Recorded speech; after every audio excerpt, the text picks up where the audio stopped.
नमस्कार विद्यार्थियों, कैसे हो सब। मैं आशा करता हूँ आप सब अच्छे व स्वस्थ होंगे। एक बार मैं आपके सामने फिर से उपस्थित हूँ और एक बार फिर से आपका विज्ञान परिवार में स्वागत व अभिनंदन। हम जिक्र कर रहे थे राजस्थान के इतिहास के संदर्भ में, और राजस्थान के इतिहास के संदर्भ में हमारा जो मुख्य बिंदु चल रहा था वो बिंदु चौहान राजवंश से चल रहा था। और आज हम जिक्र करेंगे चौहान राजवंश भाग 2। हमने चौहानों की उत्पत्ति देखी है। अगर किसी ने क्लास नहीं देखी है तो आप क्लास को एक बार जरूर विजिट करें। और आज हम जिक्र करने वाले हैं कि कौन संस्थापक था और छोटे छोटे राजाओं के बारे में जिक्र करेंगे। तो आइए हम सीधा क्लास पे चलते हैं।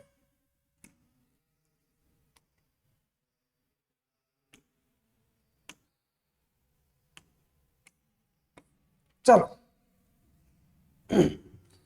सबसे पहले हम एक शासक का नाम लिखेंगे और शासक का नाम है वासुदेव चौहान। शासक का नाम क्या लिखा हमने? वासुदेव चौहान। अब इस वासुदेव चौहान के बारे में एक एक बिंदु के बारे में हम लोग चर्चा कर लेंगे, ठीक है। चौहान वंश का संस्थापक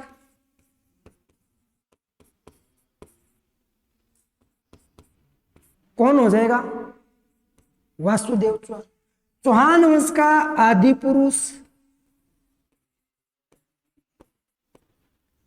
पुरुष और चौहान वंश का मूल पुरुष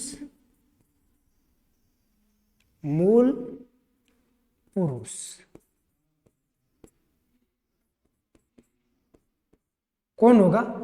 तो वासुदेव चौहान, ठीक है। फिर इन्हीं में आपको याद रखना है कि चौहान वंश की नींव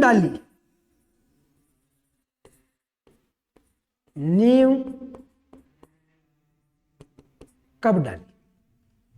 तो मेरे बच्चों याद रखना, नींव डाली थी 551 ईस्वी। नींव कब डाली गई है? तो 551 ईस्वी में वासुदेव चौहान के द्वारा नींव डाली गई थी। इस बात को भी आप क्या रखना, याद रखना। और कहां डाली गई थी? सपादलक्स। कहां डाली गई थी? सपादलक से साकंबरी। सपादलक साकंबरी ने वासुदेव चौहान ने चौहान वंश की नींव डाली थी। फिर याद रखना, ये जो आपका चौहान है मूलतः नाडोल पाली का रहने वाला था। मूलतः नाडोल पाली का रहने वाला था, ठीक है। फिर आगे याद रखना, इन्होंने राजधानी कौन सी बनाई? राजधानी तो राजधानी बनाई थी मेरे बच्चों अहिछत्रपुर।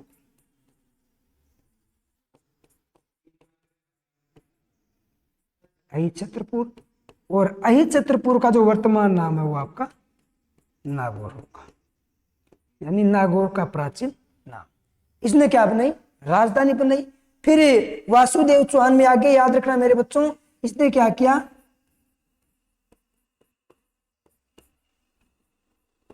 सांबर नगर बसाया। कौन सा नगर बसाया?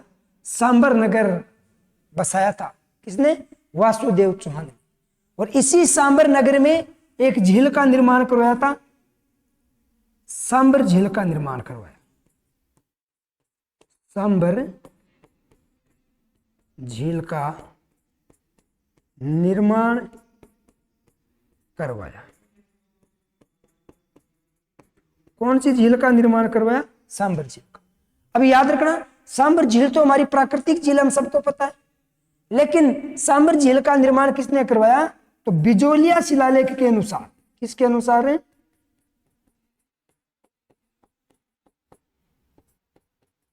बिजोलिया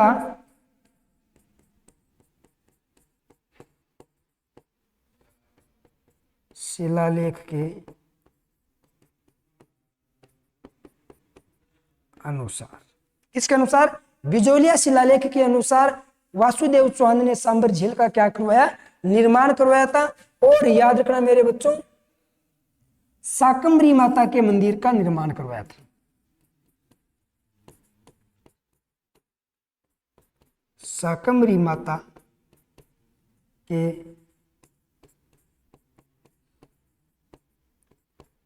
मंदिर का निर्माण करवाया, इस बात को याद रखना।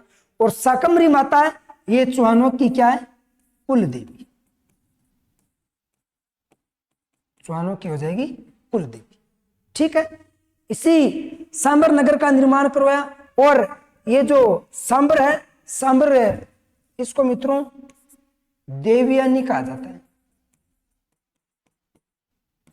किस नाम से जाना जाता है? देवयानी के नाम से जाना जाता है।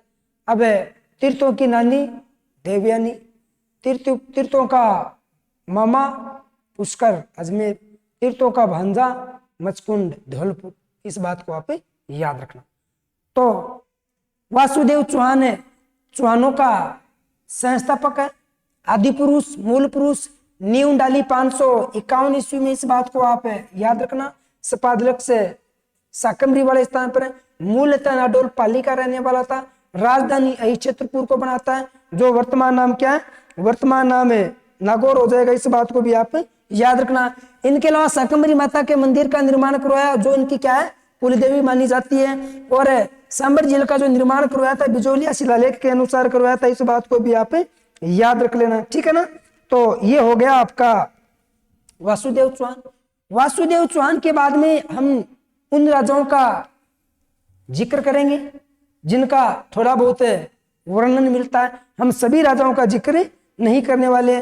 फिर आपको याद रखना, एक शासक आएगा मेरे बच्चों, और शासक का नाम रहेगा दुर्लभ राज फर्स्ट। मैं लिख देता हूं, शासक का नाम क्या रहेगा? दुर्लभ राज।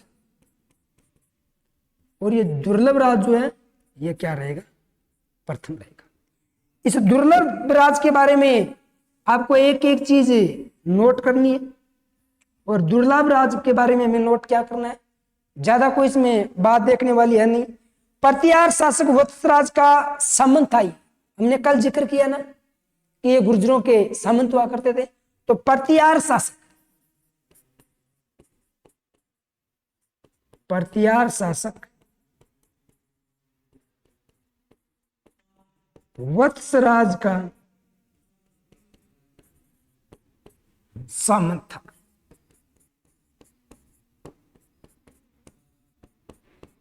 किसका सामंत था? तो प्रतिहार शासक था। और प्रतिहार शासक कौन था? तो मेरे बच्चों प्रतिहार शासक है वत्सराज था। और वत्सराज का जो सामंत हुआ करता था वो आपका कौन था? तो दुर्लभ राज था। इस बात को भी आप याद रखना। फिर इस वत्सराज में आपको एक चीज याद रखनी है कि त्रिपक्षीय संघर्ष की शुरुआत हुई थी। त्रिपक्षीय संघर्ष, तो इसके शासनकाल में क्या हुआ था? त्रिपक्षीय संघर्ष हुआ था। ये किनके बीच होता है? तो मित्रों ये आपके पाल और मराठा और गुर्जरों के बीच में हुआ था। दक्षिण में कौन थे? मराठा थे। और पूर्व में कौन थे? पाल थे। इनको भी आप याद रखना है। इनके बीच में त्रिपक्षीय संघर्ष की क्या हुई थी? शुरुआत हुई थी। और दुर्लभ राज ने भी त्रिपक्षीय संघर्ष में क्या लिया था? भाग लिया था। इस बात को भी आप याद रखना है। ठीक है ना? त्रिपक्षीय संघर्ष में भाग लिया था, इस बात को भी आप याद रखना है। तो त्रिपक्षीय संघर्ष में भाग लिया।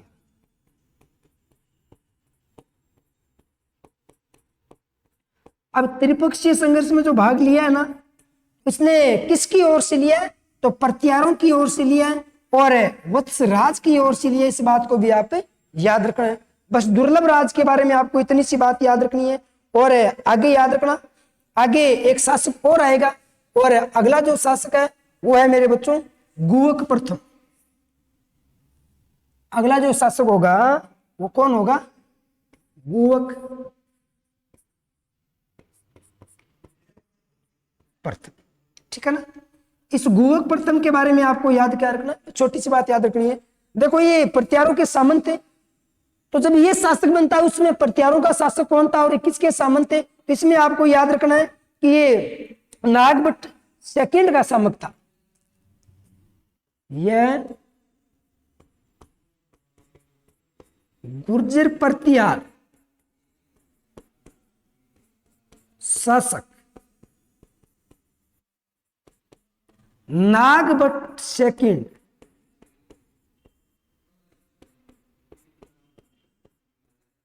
का सामंत था।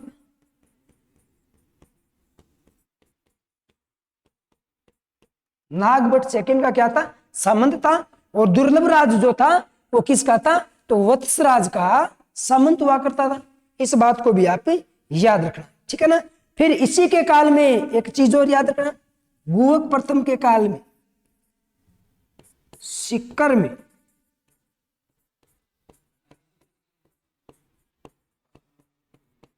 हर्षनाथ के मंदिर का निर्माण करवाया। ठीक है ना। तो सिक्कर में हर्षनाथ का जो मंदिर है, सिक्कर में हर्षनाथ के मंदिर का जो निर्माण करवाया था वो किसने करवाया था? गुहक प्रथम ने करवाया था। और इनमें आपको याद रखना है, ये जो आपके हर्षनाथ है, कौन से नाथ है? हर्षनाथ।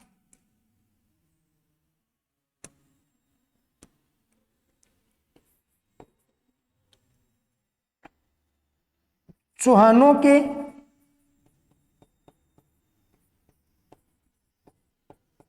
आराध्य देव।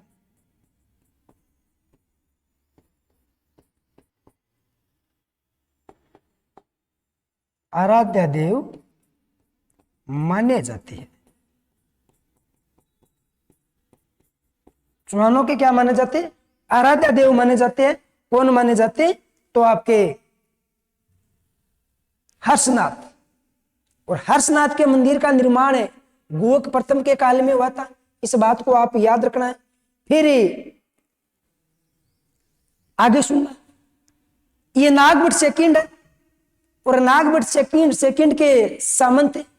फिर धीरे धीरे गुहक प्रथम ने अपनी शक्तियों में वृद्धि किया और शक्तियों में वृद्धि करते हुए बात से मुकर गया। इसने कहा, नागभट्ट सेकंड को कहा कि मैं भैया तेरी दीनता स्वीकार नहीं करूंगा, मैं स्वतंत्र हूं और स्वतंत्र रहूंगा। इस बात को भी याद रखना कि किस चौहान शासक ने गुर्जर प्रत्यारों की अधीनता स्वीकार न करने के लिए बात कही? तो गुहक प्रथम था। इसमें लिखेंगे, इसने नागभट्ट सेकंड की अधीनता न स्वीकार करने की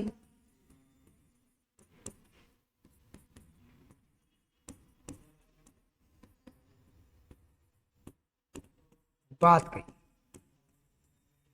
इसने कहा कि मैं तेरी अधीनता स्वीकार नहीं करूंगा। इस बात को भी आप याद रखना है। ठीक है ना। इसने स्वीकार करने से क्या कर दिया? मना कर दिया कि मैं तेरी अधीनता स्वीकार करने से, चलो सेंटेंस पूरा लिख देता हूं, करने से मना किया।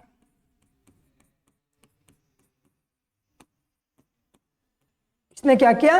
अधीनता स्वीकार करने से मना कर दिया कि मैं तेरी अधीनता स्वीकार नहीं करूंगा। अब दोबारा देखना, दुर्लभ राज प्रथम, इसने क्या किया? वत्सराज का सामंत था, त्रिपक्षीय संघर्ष में भाग लिया और ये त्रिपक्षीय संघर्ष पूर्व में पाल और दक्षिण में मराठा और इधर पश्चिम में आपके कौन हो गए? गुर्जर प्रतिहार इनके बीच में चला तो आपका दुर्लभ राज क्या करता है, वत्स राज की ओर से यानी गुर्जरों की ओर से भाग लेता है। फिर गोक प्रथम बनता है तो ये प्रतिहारों का शासक था। किसके, नागभट्ट का सामंत हुआ करता था। सीकर में हर्षनाथ के मंदिर का इसने क्या करवाया था, निर्माण करवाया था। फिर गोक प्रथम ने क्या किया, इसने नागभट्ट सेकंड की अधीनता न स्वीकार करने से मना कर दिया कि तेरी अधीनता स्वीकार नहीं करूंगा मैं, है ना। और ये जो आपके हर्षनाथ है ये चौहानों के क्या माने जाते हैं, ये चौहानों के आराध्य देव माने जाते हैं। अगला जो आपका शासक रहेगा वो अगला शासक रहेगा मित्रों चंदनराज।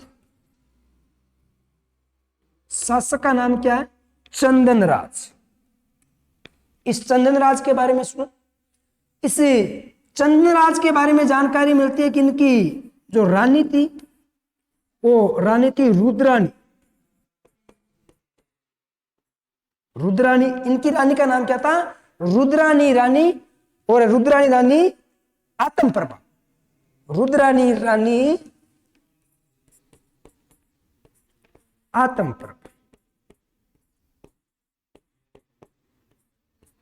इनका कोई जिक्र नहीं है, ऐसी कोई खास बात नहीं मिली है कि हम पढ़े जहां से क्वेश्चन आए। एक खास बात मिली है कि इनकी लुगाई का नाम था रुद्राणी रानी आत्मप्रभा। और ये किसकी लुगाई थी, तो ये चंदनराज की लुगाई थी। इससे पत्नी के बारे में मित्रों जानकारी मिलती है रुद्राणी रानी कि ये योगी क्रियाओं में निपुण थी। योगी क्रियाओं में क्या थी, निपुण थी। इस बात को भी याद रखना, योगिक क्रियाओं में निपुण। योगी क्रियाओं में क्या थी, निपुण थी, बाबा रामदेव की तरह, ठीक है। और ये एक शिव भगत महिला थी। क्या थी, ये शिव भगत महिला थी। ये शिव भगत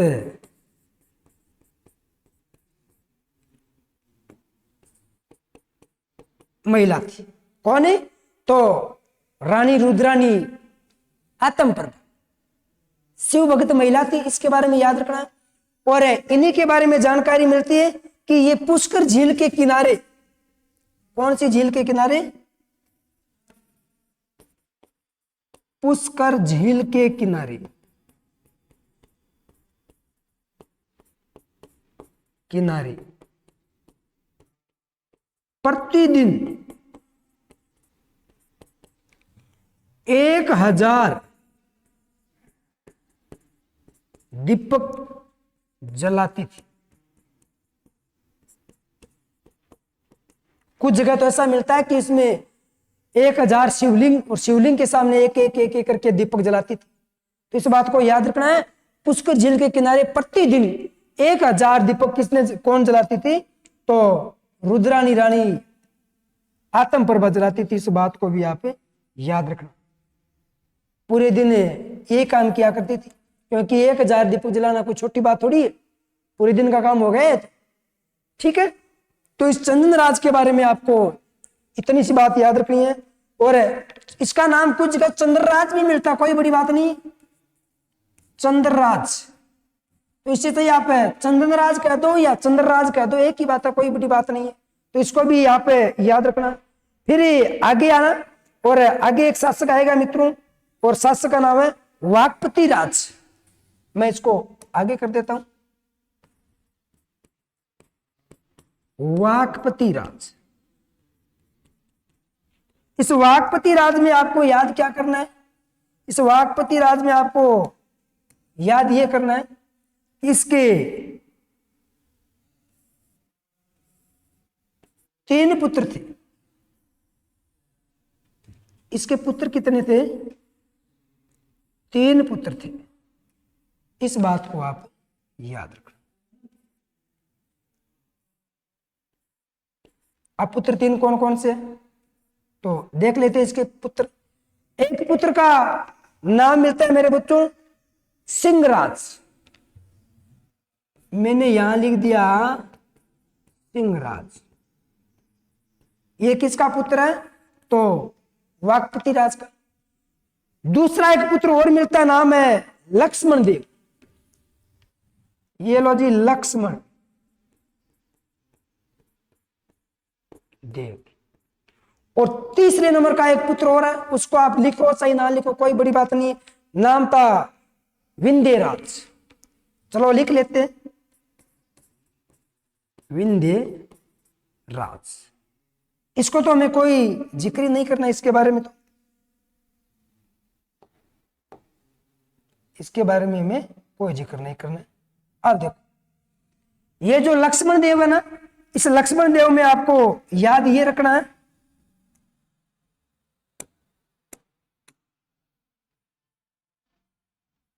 लक्ष्मण देव में याद ये रखना है कि इसने भी एक चौहान शाखा की स्थापना की थी और नाडोल के पाली चौहान वंश का संस्थापक माना जाएगा। ठीक है नहीं?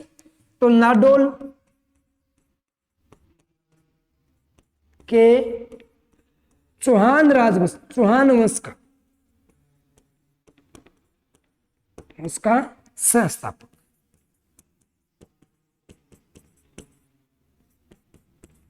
तो नाडोल के चौहान वंश का संस्थापक कौन हो जाएगा? तो आपका लक्ष्मण देव हो जाएगा।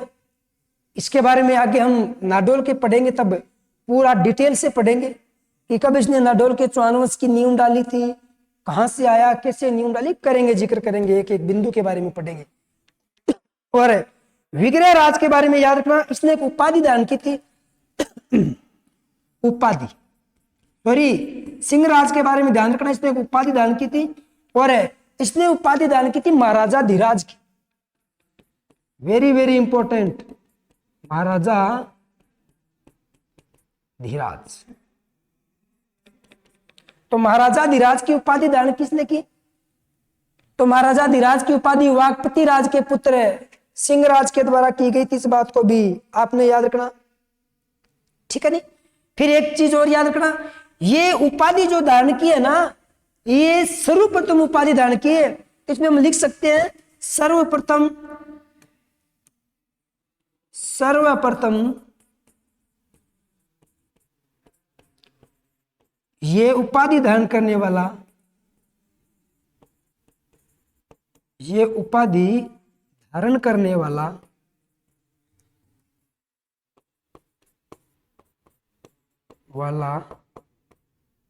चौहान शासक,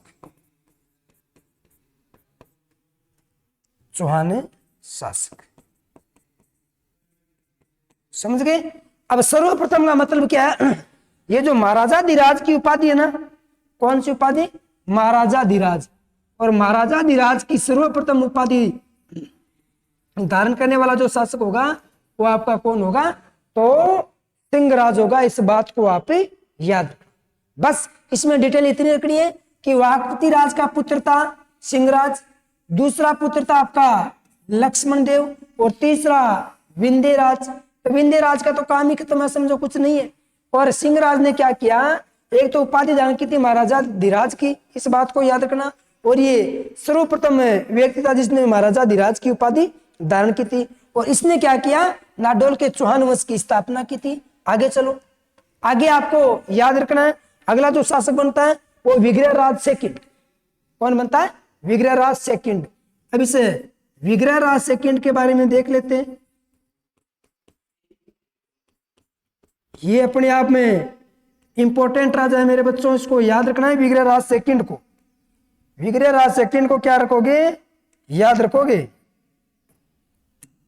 चलो, इस विग्रह राज सेकंड में आपको एक बात याद रखनी है कि विग्रह राज सेकंड ने एक उपाधि धारण की थी महाराजा धीराज परम बटारक परमेश्वर। वेरी वेरी इंपॉर्टेंट, क्या धारण की थी उपाधि?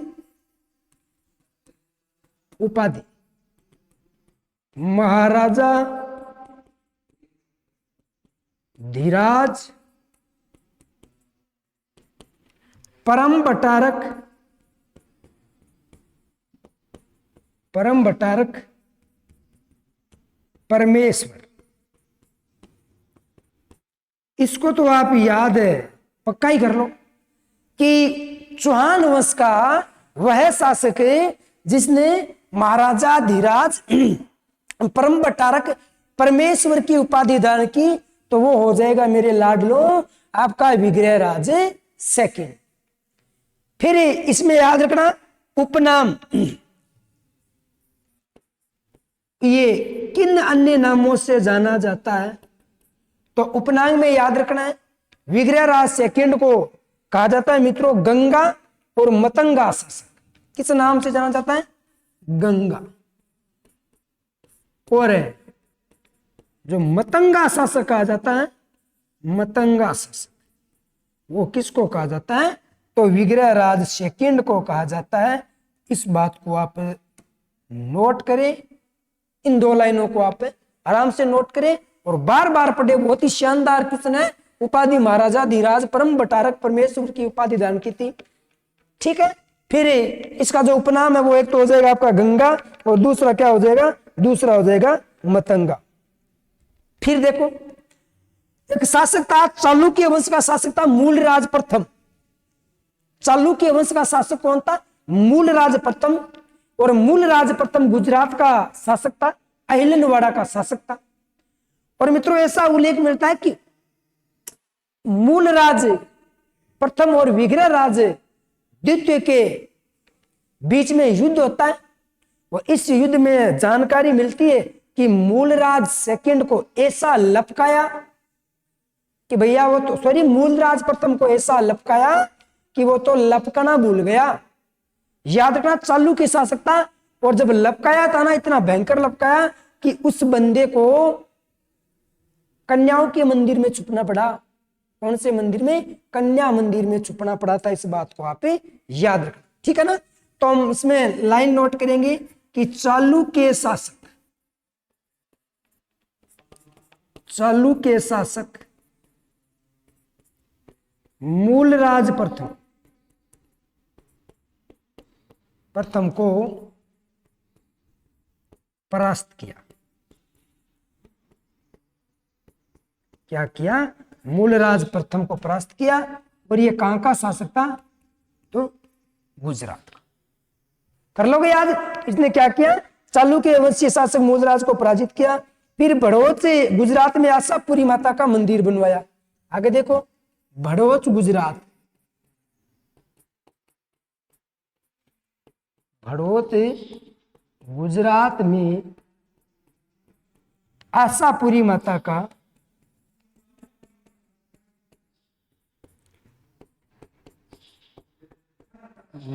के मंदिर का निर्माण करवाया।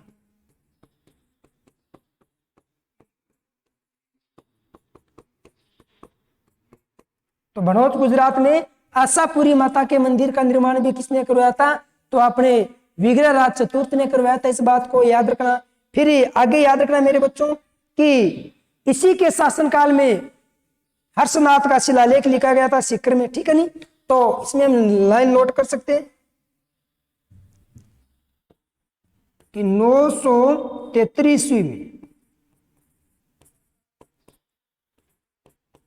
में हर्षनाथ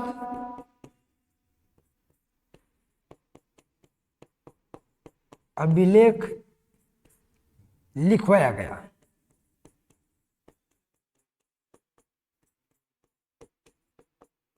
कौन सा अभिलेख? हर्षनाथ का। और ये अभिलेख कहाँ है? सीकर में है। इस बात को याद रखना। और यहां से जो जानकारी मिलती है वो वासुदेव चौहान से लेकर विग्रह राज सेकंड तक की जो जानकारी है वो आपको इसी में मिलती है। इस बात को भी आप याद रखना। तो ये किसके शासनकाल में अभिलेख लिखवाया गया था? तो ये अभिलेख भी मेरे बच्चों इसी में लिखवाया गया था, ये शिलालेख, ठीक है। अगला जो आपका शासक है, अगला शासक याद रखना पृथ्वीराज तरते सेकंड फर्स्ट। तो याद रखना मेरे बच्चों तरते और सेकंड नहीं, हम फर्स्ट की बात करेंगे। वो भी आपका इंपॉर्टेंट रहेगा। क्यों रहेगा उसके बारे में भी जिक्र करेंगे। तो एक बार हम थोड़ा सा देख लेते हैं पृथ्वीराज।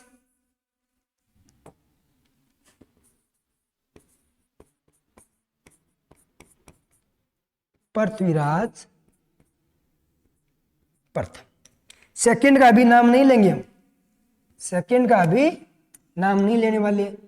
इसमें हम क्या करेंगे? पृथ्वीराज प्रथम से संबंधित आपको याद क्या करना है? तो याद रखना उपाधि थी इनकी महाराजा धीराज परम बटारक परमेश्वर की। कोई बड़ी बात नहीं है, पहले उपाधि लिख लेते हैं। उपाधि, तो उपाधि में आप लिख लेना महाराजा धीराज परम बटारक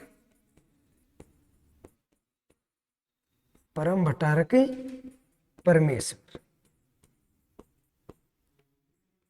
ये भी क्या थी? उपाधि थी।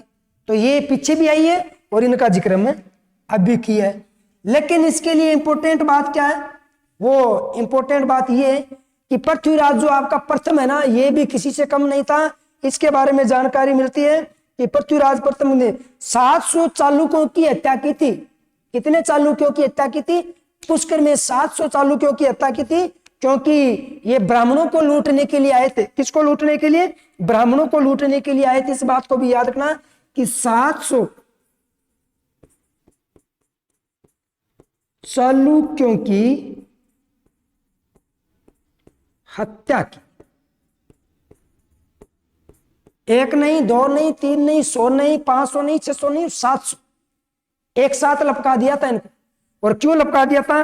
तो इसमें आपको याद रखना है कि इन्होंने क्या किया?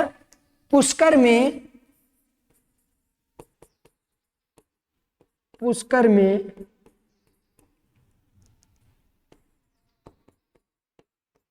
ब्राह्मणों को लूटने आए थे।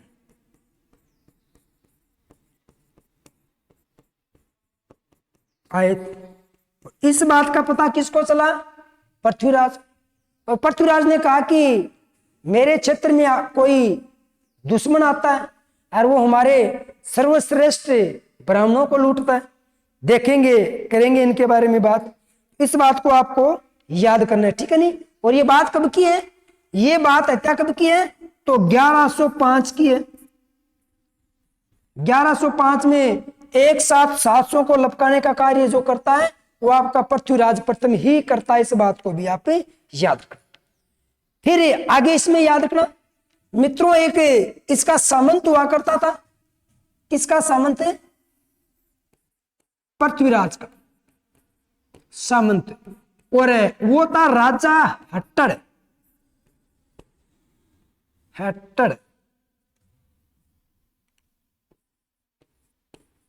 क्या नाम है? राजा हट्टड़। किसका सामंत है? पृथ्वीराज प्रथम का। और राजा हट्टड़ ने क्या किया? पृथ्वीराज प्रथम के शासनकाल में रेवासा सीकर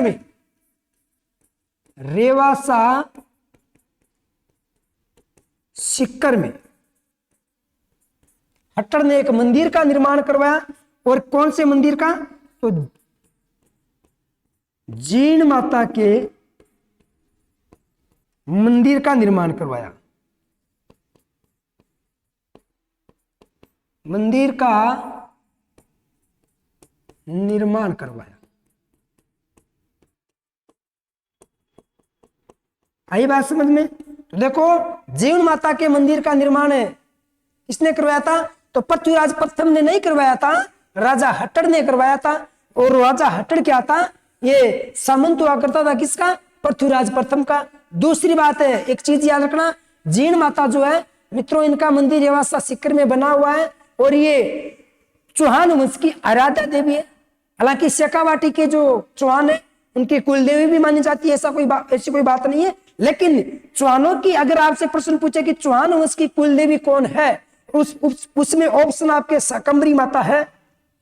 इनके अलावा जीवन माता भी है, आशापुरी माता भी है। तो याद रखना मेरे बच्चों, जब शाकंभरी माता ऑप्शन में है तो कौन माना जाएगा? शाकंभरी माता माना जाएगा। इस बात को भी आप याद रखना है, ठीक है? दोबारा देख लेना इसके बारे में। किसका जो सामंत था वो राजा हट्टड़ था।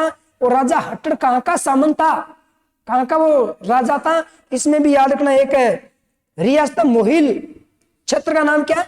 मोहिल। ये मोहिल के राजा थे।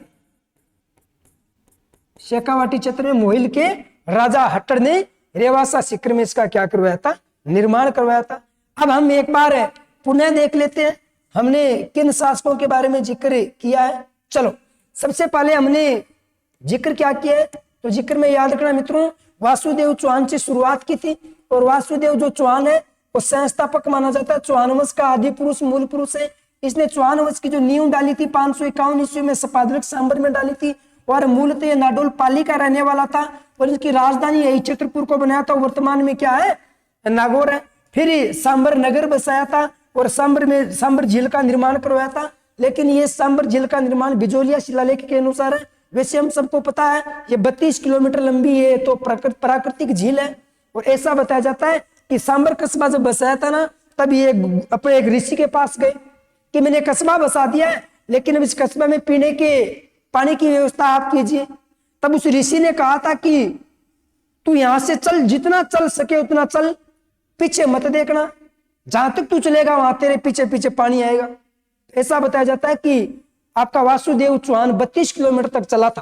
कितने किलोमीटर? 32 किलोमीटर लंबी है अपनी सांबर झील, है ना। 32 किलोमीटर लंबा चला था। उसके बाद में कहा कि भैया पानी की पूर्ति हो गई, इतनी चाहिए मुझे। जब वापिस मुड़कर देखा तो अब सुगुन हो गया और भैया वो झील क्या हो गई, खारी हो गई। 8.7% नमक तैयार करती है अपनी सांबर झील। ठीक है, चलो। शाकंभरी माता के मंदिर का निर्माण करवाया था और ये हमने पढ़ लिया। आगे देखना, दुर्लभ राज प्रथम प्रतिहार शासक वत्सराज का सामंत था। त्रिपक्षीय संघर्ष में इसने भी क्या लिया, भाग लिया। गुवक प्रथम, इसने नागभट्ट सेकंड की अधीनता स्वीकार करने से मना कर दिया। ये गुर्जर प्रतिहार शासक नागभट्ट का क्या था, सामंत था। सीकर में हर्षनाथ के मंदिर का निर्माण करवाया, चौहानों के आराध्य देव। फिर आगे देखना, चंदनराज या फिर चंद्रराज, चंदनराज या चंद्रराज।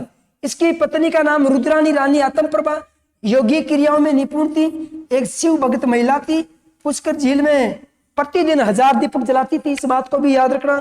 और आगे आपको याद क्या करना है, एक शासक था वाघपति, इसके बारे में कुछ याद नहीं रखना है। इसके पुत्र थे सिंहराज, उनको याद रखना है। लक्ष्मण देव, जिसने नाडोल के चौहान वंश की क्या की थी, स्थापना की थी। विंध्य राज को आप छोड़ दो। सिंहराज ने उपाधि धारण की थी महाराजा धीराज की, और महाराजा धीराज की उपाधि धारण करने वाला पहला शासक हो जाएगा आपका सिंहराज। अगली बात करूं, विग्रहराज सेकंड। विग्रहराज सेकंड ने महाराजा धीराज की परम तारक परमेश्वर की उपाधि धारण की थी, और ये उपाधि धारण करने वाला ये पहला राजा हो जाएगा, इसको भी याद रखना। उपनाम गंगा या मतंगा शासक के नाम से जाना जाता है। और चालुक्य शासक है मूलराज प्रथम को परास्त किया था। और भड़ोच गुजरात में आशापुरी माता के मंदिर का निर्माण करवाया। 933 में हर्षनाथ के शिलालेख को लिखवाया था सीकर में। अगली बात करें तो पृथ्वीराज प्रथम ने उपाधि धारण की थी आपके महाराजा धीराज परम बटाकर प्रवेश की। और 700 चालुक्यों की इसने हत्या की थी 1105 में, क्योंकि ये जो चालुक्य है ना, ये पुष्कर में ब्राह्मणों को लूटने के लिए आए थे। इनका सामंत था मित्रों मोहिल के राजा हट्टड़, और राजा हट्टड़ ने रेवासा सीकर में जीण माता के मंदिर का क्या करवाया था, निर्माण करवाया था। तो बोलो जीण माता की जय हो। अगर आपको क्लास अच्छी लगी तो लाइक शेयर व सब्सक्राइब जरूर करें। बाकी पढ़ते हैं हम अगले एपिसोड में। जय हिंद, जय भारत।